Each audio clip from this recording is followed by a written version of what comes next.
Halo, Assalamualaikum teman-teman 2H United. Selamat pagi, siang, sore, dan malam. Ya, Manchester United meraih kemenangan atas tim tamu Everton dengan skor 2-0, yang mana menjadikan selisih poin antara Manchester United dengan Aston Villa yang berada di peringkat keempat dengan menjadi 8 poin. Dan Spurs yang berada di peringkat kelima menjadi 6 poin. Walaupun Spurs ini masih menyimpan satu pertandingan. Pada match ini, Manchester United menurunkan line up persis sama ketika Manchester United menghadapi Manchester City di Etihad Stadium kemarin. Di kiper ada Andre Onana, kemudian Dalot, Evans, Varane, dan Lindelof sebagai back. Double pivotnya ada Casemiro dan Kobbie Mainoo, kemudian dua attacking midfield ada Bruno dan Tomine, dan dua di depan ada Garnacho dan Rashford. Di 10 menit awal babak pertama, Everton tampil menekan Manchester United. Mereka melakukan press tinggi dan tidak membiarkan Manchester United leluasa dalam penguasaan bola, yang akhirnya di menit 5 ada dua peluang yang didapatkan oleh Everton. Menurutku Manchester United menerapkan skema 4-2-2-2 ketika menyerang dan skema 4-1-4-1 ketika bertahan, dengan Bruno yang melakukan press duluan di depan.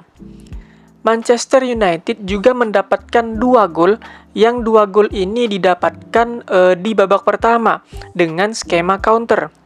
Gol pertama, Garnacho yang dilanggar di kotak penalti yang dieksekusi dengan baik oleh Bruno Fernandes, walaupun ini sedikit tertebak oleh kipernya Everton.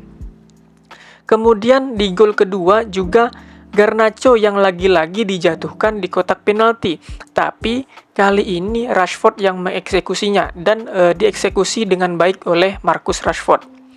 Menurutku, di babak pertama ini Manchester United dan Everton bermain saling menyerang. Bagiku pertandingan ini enak untuk ditonton, walaupun kedua tim sama-sama banyak melakukan kesalahan passing. Terlihat di babak pertama, persentase akurasi passing United ada di angka 81% dari total 187 passing. Dan Everton ada di angka 79% dari 151 passing. Inilah konsekuensi dari kedua tim yang bermain terbuka menurutku, di mana di babak pertama ini Manchester United meraih total 9 shot berbanding 11 total shot dari Everton. Walaupun Manchester United lebih efisien dengan 5 shot on target. Kemudian di babak kedua, Manchester United bermain lebih sabar. Di samping juga, Everton ini tidak mau pulang dengan tidak meraih poin. Manchester United bermain menunggu di babak kedua. Berbeda dari babak pertama yang saling menyerang, karena di babak kedua ini Manchester United hanya mendapatkan 6 total shot dan hanya 3 on target. Sedangkan Everton mempunyai 12 total shot dan 4 diantaranya on target. Untuk pemain, menurutku Kobbie Mainoo ini mungkin tidak cocok berduet dengan Casemiro. Mainoo ini sering telat cover area, apalagi ini sangat terlihat di babak pertama. Casemiro terlihat kewalahan ketika harus mengcover area yang juga ditinggalkan oleh Mainoo. Menurutku, Kobbie Mainoo ini lebih cocok bermain sebagai defensive midfield. Tapi pertanyaannya, siapa yang akan mengisi di central midfield? Dan Anthony yang dimainkan di babak kedua menggantikan Garnacho di menit ke-82. Menurutku tidak memberikan impact yang lebih baik. Malah serangan Manchester United dari sisi Anthony ini seringkali mandek dan akhirnya back pass lagi ke belakang.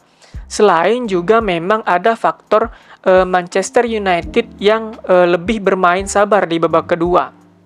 Kemudian untuk Lindelof, di 2 pertandingan terakhir kontra City dan Everton ini terlihat melakukan tugasnya dengan baik di posisi sebagai fullback kiri.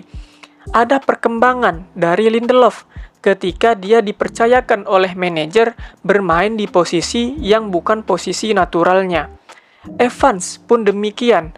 Aku memberikan jempol untuk kepemimpinan Evans ini di lini pertahanan Manchester United.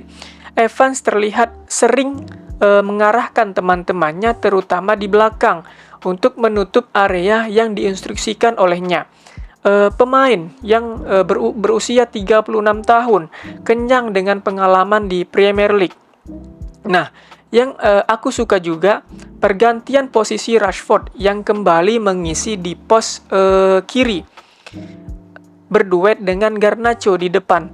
Tapi menurutku, walaupun sebenarnya di match ini Garnacho dan Rashford berduet di depan, tapi Rashford ini lebih leluasa ketika bermain di area kiri.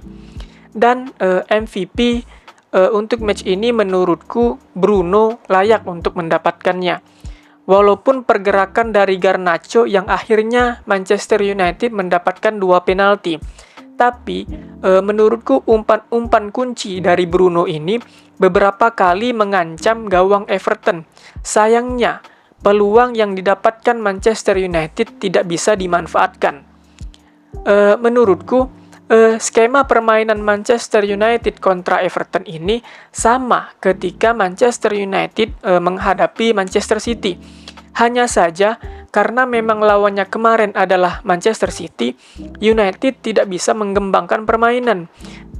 Tidak menggunakan striker ujung tombak, tapi Manchester United memanfaatkan kecepatan pemain dari sisi lapangan, menyambut umpan-umpan direct dari Bruno dan Casemiro. Sayang sebenarnya menurutku, permainan Manchester United di babak pertama yang lebih bermain atraktif tidak bisa dilanjutkan oleh Manchester United di babak kedua. Tapi yang terpenting adalah Manchester United meraih 3 poin pada match ini. Nah, minggu depan, Manchester United harus menghadapi laga berat lagi. Manchester United akan menjamu Liverpool di Old Trafford. Semoga ketika menghadapi Liverpool nanti, ada beberapa pemain yang comeback dari cederanya. Tujuannya ya untuk kedalaman skuad. Jangan sampai ketika pemain berpengalaman ditarik keluar, ini digantikan oleh pemain yang masih dalam kata lain butuh jam terbang. Terutama aku pengen Højlund semoga dia tersedia di laga nanti. Oke, segini dulu video kali ini. Bagaimana menurut teman-teman? Sampai jumpa di video berikutnya. Terima kasih yang udah nonton. Wassalamualaikum. Ciao.